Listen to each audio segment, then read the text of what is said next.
Now at Comic Con this weekend, a lot of people are wearing different costumes, pretending to be different people. You're not pretending to be a doctor because you are really a doctor. Tell us about your past. Yes, I've been a chiropractor for 36 years. I'm a sports specialist in my profession, and I've been practicing functional medicine and nutrition for about 30 of those 36 years. I have a practice in St. Catharines, and I just love being in this area. And people are probably saying, well, how does that make him come to Comic Con? But you have a very interesting idea that you've put together that's helping a lot of people. Yes, so about 15 years ago, I wrote a story about a metaverse called Wellopolis. It's kind of like a mix-up between Get Smart and Batman and superheroes. And the idea is that around being sedentary and sitting disease, I created an evil villain, General Sit. And Dr. Movewell is the hero of Wellopolis. And the idea is that there's a league of disease, each one for the 10 different chronic diseases. And so we have osteoctopus, we have Fat Man, we have criminal cancer, citizen pain, Dementior. These are all characters that are chasing people that may have a certain risk to a chronic disease to help them then understand how to be the best hero for their own life. This has got to be really groundbreaking for the kids who probably wouldn't care about all this medical jargon, but now they have a character to relate to. Exactly, and a lot of chronic illnesses and diseases are invisible, and now this kind of brings them to life so that we can actually be a proactive human in the Metaverse of Wellopolis and battle against that evil disease. My mother passed away from dementia, and so my battle will be preventing any type of cognitive decline in my own life and life of my children. So I'm thankful and grateful to be able to be here. Now, where did you come up with this idea? Was it one night you're just like, whoa, this is great?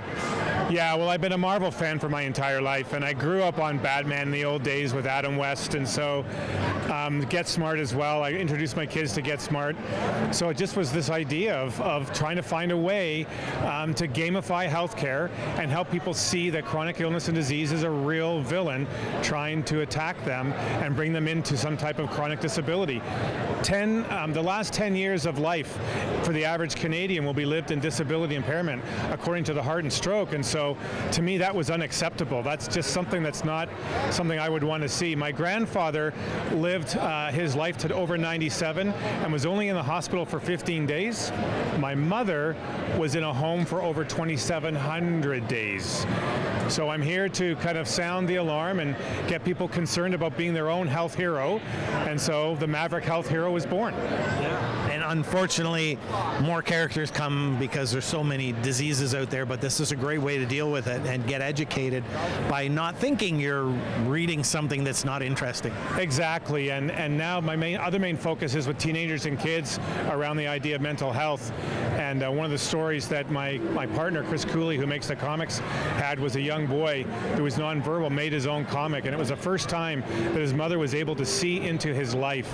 It just brings tears to my eyes and goosebumps every time I tell the story. So we're really here to help motivate people and encourage them and to bring love and life to people to see themselves as their own Maverick Health hero. Now, how can people get involved and read the comics, get the comics, without coming to your office dressed up in a character? Yes, exactly. Well, they can see us on maverickhealth.ca. They can reach out to me personally on email at Dr. Dave, DRDAVE, at maverickhealth.ca, and love to have a conversation. We have QR codes available for people to also have a free event in the universe. So it's just a lot of fun to see what people can see themselves as. Thank you.